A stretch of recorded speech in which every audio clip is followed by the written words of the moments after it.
Hello friends, అందరూ ఎలా ఉన్నారు? Welcome to latest movie updates and movie facts. ఈరోజు ఈ వీడియోలో చూసుకున్నట్లయితే స్పిరిట్ గురించి డిస్కషన్ చేయడానికి అయితే నేనైతే మీ ముందుకు వచ్చా. అండ్ టాక్సిక్ నుండి కూడా సెకండ్ సింగిల్ రాబోతుంది. పెద్ది నుండి కూడా వాళ్ళు ప్రీమియర్స్ ఎప్పుడు అనేటటువంటిది తెలియజేశారు. అండ్ అన్నదర్ దేన్ ఇది చాలా సాడ్ న్యూస్ అనమాట. విజయ్ తలపతి అడుగడుగునా దరిద్రాలే.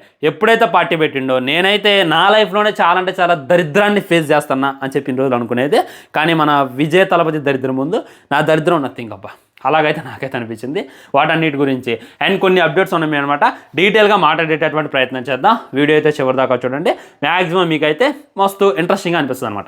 ఫస్ట్లీ పెద్ది పోస్టర్ గురించి డీటెయిల్గా డిస్కషన్ చేసేటటువంటి ప్రయత్నం చేద్దాం. చూసుకున్నట్లయితే నిన్న రాత్రి ఏ విధమైనటువంటి పోస్టర్ని అయితే రిలీజ్ చేశారు. బ్యాక్గ్రౌండ్లో చూసుకున్నట్లయితే మొత్తం రెడ్ ఫ్లాగ్స్, ఎర్ర జెండాలు అయితే ఉన్నాయి. పెద్ది అయితే ఇలా పిడికలు బిగించి సీరియస్గా చూస్తాను అనమాట. బాగుంది. ఈ పోస్టర్ ఏదైతే ఉందో చాలా యూనిక్గా ఉంది, చాలా కొత్తగా ఉంది. సో ఇక్కడ వీళ్ళు చెప్పదలుచుకుంది ఏంటి అని అంటే, ఆల్రెడీ సెకండ్ సింగిల్ రేపేనా ఎల్లుండి అయితే రిలీజ్ చేస్తున్నారు. దాంట్లో డౌటే లేదనమాట.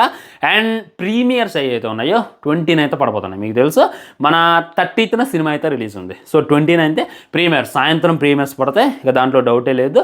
ఏ విధమైనటువంటి చికాకు లేదు, ఏ విధమైనటువంటి ఇబ్బంది లేదు. 100కి 100% ప్రీమియర్స్ పడతాయి అని చెప్పి మనకైతే ఒక నెల ముందే ఇంటిమేషన్ ఇచ్చేశారు. Thank you so much.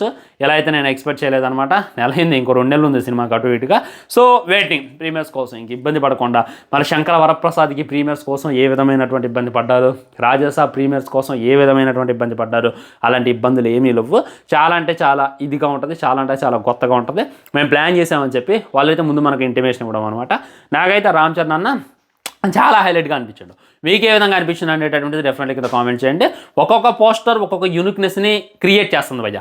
ఒక్కొక్క పోస్టర్ ఒక్కొక్క కొత్తదానాన్ని అయితే క్రియేట్ చేస్తుంది. దాంట్లో ఏ విధమైనటువంటి సెకండ్ థాట్ లేదు. వన్స్ సినిమా రిలీజ్ అయ్యాక ప్రతి ఒక్కళ్ళు ఇక మెల్ట్ అయిపోతారు అనేటటువంటిది క్లారిటీగా అర్థమవుతుంది. ఓన్లీ క్రికెట్ని మెయిన్ థీమ్గా అయితే ఈ సినిమా రిలీజ్ చేస్తున్నారు. ఎల్లుండి సాంగ్ ఉంది కదా, అది వచ్చిన తర్వాత మనకైతే సినిమా యొక్క ప్యూర్ దమ్మింది అనేటటువంటిది క్లారిటీగా క్లుప్తంగా అర్థమైపోద్ది. దాంట్లో డౌటే లేదు. అండ్ మన స్పిరిట్ గురించి మాట్లాడతాను నేను. స్పిరిట్ సినిమా నుండి నిన్న విలన్ లుక్ వివేక్ ఓబరాయ్ గారిది విలన్ లుక్ అయితే రిలీజ్ చేస్తారనమాట. ఏమో పేరు నాకు సరిగ్గా తెలియదు, ఎందుకంటే చూడకుండా మాట్లాడాలి కదా. ఆయన లుక్ రిలీజ్ చేసిన తర్వాత నిలువెత్తు నెగిటివ్ అయితే స్పిరిట్ సినిమా మీద మొదలైంది అని చెప్పుకోవచ్చు అనమాట. నెగిటివ్ ఏంది పాజిటివ్ రావాలి కానీ అంటే, ఎందుకంటే అందరూ ఎక్స్పెక్ట్ చేసింది మాడాంగ్ సియోక్ని. నేను కూడా మాడాంగ్ సియోక్ని ఎక్స్పెక్ట్ చేశాను. అండ్ మన సందీప్ రెడ్డి వంగ అలాంటి ఏమి లేవు. మాడాంగ్ సియోక్ అసలు సినిమాలో నటించట్లేదు. ఆయన కొరియన్, మనం ఇది అసలు ఆయనకి మనకు సంబంధం ఏంది, ఆయన ఎలా పెడతారని చెప్పి మీరు ఎలా అనుకున్నారు, అవన్నీ రూమర్స్ అని చెప్పి ముందే కొద్దిగా క్లారిఫికేషన్ ఇస్తే బాగుంటుంది. అలా క్లారిఫికేషన్ ఇవ్వకపోవడం వల్ల చాలామంది మార్చ్ 1న మన మాడాంగ్ సియోక్ది బర్త్డే ఉంది. సో ఆ రోజు ఖచ్చితంగా డాన్లీ ఫస్ట్ లుక్ రిలీజ్ చేస్తారు అని చెప్పి అనుకుంటే వివేక్ది అయితే రిలీజ్ చేశారు. ఇంక ఇది చూసిన తర్వాత ప్రతి ఒక్కరికి కూడా కొద్దిగా కోపం వస్తుంది, కొద్దిగా డిసప్పాయింట్మెంట్కి కూడా కనపడుతున్నారు అనమాట. మరి వివేక్ని ఎవరు కూడా తక్కువ అంచనా ఏమాకండి అబ్బా. ఓకే, మీకు మాడాంగ్ సియోక్ మీద ఎక్స్పెక్టేషన్స్ ఉంటే ఆ ఎక్స్పెక్టేషన్స్ని పెంచుకోండి, లేదా రేంజ్ని పెంచుకోండి, ఏం కాదంట్లా. కానీ వివేక్ చూసుకున్నట్లయితే మామూలుడు కానీ కాదు. రక్త చరిత్ర సినిమాలో పరిటాల రవి క్యారెక్టర్ అయితే తను వేయడం జరిగింది. మన ఆర్జీవి గారు ఎలా చూపించారు, ఆర్జీవి శిష్యుడు ఇక్కడ ఇంకెంత బాగా చూపిస్తారు అనేటటువంటిది జస్ట్ ఇమాజిన్ చేసుకోండి. మన రామ్ గోపాల్ వర్మే పరిటాల రవి క్యారెక్టర్లో వివేక్ని ఆ రేంజ్లో చూపించినంటే దానికి 10 times చాలా అంటే చాలా ఘోరంగా చూపిస్తారు అని చెప్పి మీరైతే ఇమాజిన్ చేసుకోండి. వివేక్ని ఎవరు కూడా తక్కువ అంచనా మాకండి. నేను క్రిస్త్రీ అన్న, మన వినయ విదయరామన్న అని చెప్పి ఇదిగా మాకండి. రక్త చరిత్రలో కూడా ఆయన మెయిన్ థీమ్ మామూలుగా ఉంటుంది. యాక్టింగ్ స్కూటర్ మీద వస్తాడు, ఆ డైలాగ్ లేని అసలు పరిటాల రవి క్యారెక్టర్లో అయితే చీల్చి చింపి పిప్పి వేసి పడేస్తాడు. మామూలుగా ఉండదు. నేను ఆ సినిమా చూసే పరిటాల రవికి పెద్ద ఫ్యాన్ అయిపోయినా, ఆర్జీబీ కూడా చాలా పెద్ద ఫ్యాన్ అయిపోయినా. అలా చూపించిండు. అలాంటిది మీరు వివేక్ని తక్కువ అంచనా వేస్తే మట్టికి పప్పులో కాలేసినట్టే. ఇదైతే మీరు 100% గుర్తుపెట్టుకోండి. వన్స్ ఒక్క గ్లిమ్స్ వచ్చిన, ఒక టీజర్ వచ్చిన ప్రభాస్కి తనకి ఆపోజిట్గా ఎలా ఉంటుంది అనేటటువంటి తెలిస్తే మట్టికి అందరూ నోర్లు మూతపడితే చాలామంది ట్రోల్ చేస్తున్నారు. అరే మాడాంగ్ అన్నారు కదరా, వెయిట్ చేయండి రా, ఎల్లుండి మాడాంగ్ సియోక్ బర్త్డే. ఆ రోజు కానీ ఆయన పోస్టర్ రాకపోతే ఇక మీరు ఫిక్స్ అయ్యండి, మనం ఫిక్స్ అవుతాం ఆయన ఆ సినిమాలో లేడు అని. ఇక దీని గురించి డిస్కషన్ చేయడం వేస్ట్. జస్ట్ 1 డేనే కదా ఉంది, వెయిట్ చేయండి. 1 డే రేపు ఎల్లుండే సాయంత్రం 12 గంటల దాకా వెయిట్ చేయండి. ఏ విధమైనటువంటి పోస్టర్ రాకపోతే మాడాంగ్ సియోక్ లేడు, వివేకే మెయిన్ విలన్ అనేటటువంటిది 100% ఫిక్స్ అయి కూర్చోండి. అండ్ ఆ కింద ఉన్నటువంటి ఈ అమ్మాయి ఎవరు బ్రో అని చెప్పి చాలామంది కామెంట్ చేస్తున్నారు. ఐశ్వర్య దేశాయి అమ్మాయి పేరు.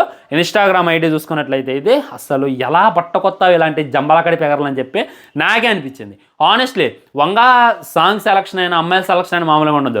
యానిమల్ మూవీలో ఒక్కొక్క క్యారెక్టర్ ఎలా ఉంటుంది, మన హీరో వాళ్ళ చెల్లెలైనా, హీరో వాళ్ళ మదర్ అయినా, రష్మిక అయినా, రష్మిక ఫ్రెండ్స్ అయినా, అయినా డాక్టర్స్ అయినా మామూలుగా ఉండరు. వేరే లెవెల్ అంటే వేరే లెవెల్ పట్టుకొస్తాడు.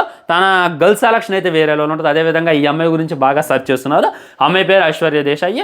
2-3 సినిమాలో నటించింది. బాలీవుడ్ సినిమాలో ఒక షార్ట్ ఫిల్మ్తో మంచి ఫేమ్ కూడా సంపాదించుకుంది. ఇంకా దాంతో సందీప్ రెడ్డి వంగ చేసుకొచ్చి స్పిరిట్ సినిమాలు అయితే పడేసిండు. మన వివేక్ వైఫ్గా నటిస్తుంది అని చెప్పి బయట కట్టి టాక్ ఫ్రెండ్స్. వెయిటింగ్ నేనైతే ఇంకా నేమ్స్ రివీల్ చేయట్లేదు. చూడండి, మన ప్రభాస్ పేరు ఏందో చెప్పలేదు, తిప్తి డిమ్రి పేరు ఏందో చెప్పలేదు, అండ్ ఈ వివేక్ పేరు ఏందో కూడా చెప్పలేదు అనమాట. సినిమాలో ఏదో కొద్దిగా యూనిక్గా ఉంటాయి అని చెప్పి నాకైతే అనిపిస్తుంది. పేరు మ్యాక్సిమం ఇంకొన్ని రోజుల్లో రివీల్ చేయొచ్చు అని చెప్పి మనం అయితే ఎక్స్పెక్ట్ చేయొచ్చు. అండ్ ఇంకోటి ఏంటంటే మన విజయ్ తలపతిది విడాకుల ఇష్యూ, దీని గురించి బాగా వైరల్ అవుతుంది, బాగా చర్చ కూడా నడుస్తుంది అనమాట. చాలామంది విజయ్ తలపతిని ట్రోల్ చేస్తున్నారు అనమాట. ఈ విధంగా విజయ్ తలపతి రాజకీయాలకి అన్ఫిట్ అది ఇది అని చెప్పి ట్రోల్ చేయడం కూడా మనం చూడవచ్చు. రీజన్ ఏంటంటే తన వైఫ్ తనకే విడాకులు అప్లై చేసింది. ఈ చర్చ ఆల్మోస్ట్ చాలా రోజుల జరుగుతుంది. మొన్న అప్లై చేసింది. తన విడాకుల దాంట్లో ఏం చెప్పిందంటే ఒక హీరోయిన్తో తనకి ఎఫ్ఐఆర్ ఉంది అనేటటువంటి విషయాన్ని చెప్పింది. అలిమోని కూడా 50% అంట. ఇప్పుడు విజయ్ ఆస్తి మొత్తం చూసుకున్నట్లయితే లక్షల కోట్లలో ఉంటుంది అనమాట. ఆస్తిలో సగం తనకి ఇచ్చేయాలి అని చెప్పి తను డిమాండ్ కూడా చేసిందంట. ఇక దాంతో దీని మీద అయితే డిస్కషన్ అయితే నడుస్తుంది. ఏమైంది అనేటటువంటి వెయిట్ చేసి చూడాలి. విజయ్ తలపతి సినిమాలు చేస్తున్నప్పుడు చాలా హ్యాపీగా ఉండేవాడు. ఒక్కొక్క సినిమాకు 200 కోట్లు, 220 కోట్లు, 150 కోట్లు, 180 కోట్లు చేసి హ్యాపీగా చిల్ అయ్యేవాడు, హ్యాపీగా ఎంజాయ్ చేసేవాడు. ఎప్పటికి కూడా ఆయనకేం తక్కువ లేదు. ఇప్పుడు ఆయన సినిమా తెస్తానంటే ఆయనకు 300 కోట్లు ఇవ్వడానికి కూడా రెడీగా ఉంటారు ప్రొడ్యూసర్స్. అలాంటిది జనాలకి ఏదో చేయాలి అని చెప్పి ఎవరితో కూడా ఇది కాకుండా డైరెక్ట్గా ఆయన దిగుతుంటే మట్టికి నరకం అంటే ఏందో చూపిస్తున్నారు అనమాట. ఆయనకైతే కలిసి రావట్లేదు అనేటటువంటి ఫీలింగ్ అయితే నాకు కలిగింది. విజయ్ తలపతి అన్న నువ్వు వెనకడికి వెయ్యవు, నా విషయం నాకు తెలుసు, కానీ కొన్నిసార్లు తగ్గాలన్నా. చూసినవా నువ్వు అది చేయంలోనే అది తొక్కిసలాట జరిగి 40 మంది 50 మంది చనిపోయారు. అంతకుముందు ఒక ఇష్యూ జరిగింది. ఇప్పుడు చూసుకున్నట్లయితే ఈ విడాకులు ఇంకా 6 నెలలు ఎన్నికలు, 6 నెలలు ఎన్నికలు పెట్టుకొని పంచాయతీలు ఏంది అనేటటువంటిది నాకే అర్థం కావట్లా. నువ్వు డ్రాప్ అవ్వో, పోటీ చేస్తావు, కానీ పోటీ చేసినా కానీ మరి జనాలు నిన్ను ఎలా నమ్ముతారు అనేటటువంటి వేచి చూడాలి. ఆయన వస్తే మట్టికి బాగుంటుంది ఫ్రెండ్స్.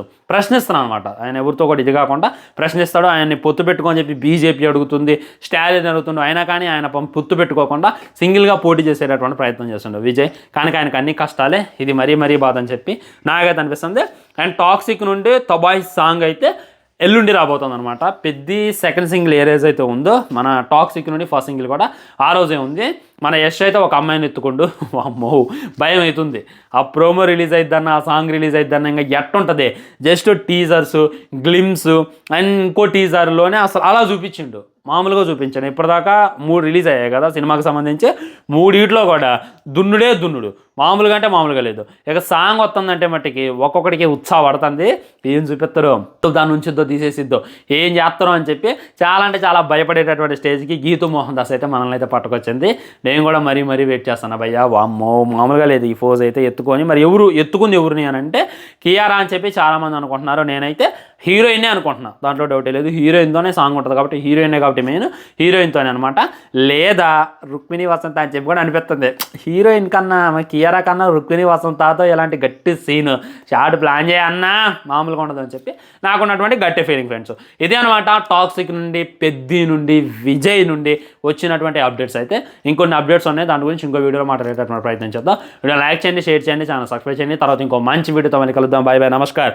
ఆల్రెడీ మన రణబాలి నుండి జయమ్మ రణబాలి వెడ్డింగ్ సాంగ్ అయితే రిలీజ్ చేశారు. వీళ్ళకి మ్యారేజ్ విషయం చెప్తూ అది కూడా చేస్తే వీళ్ళ చూసేయండి. బై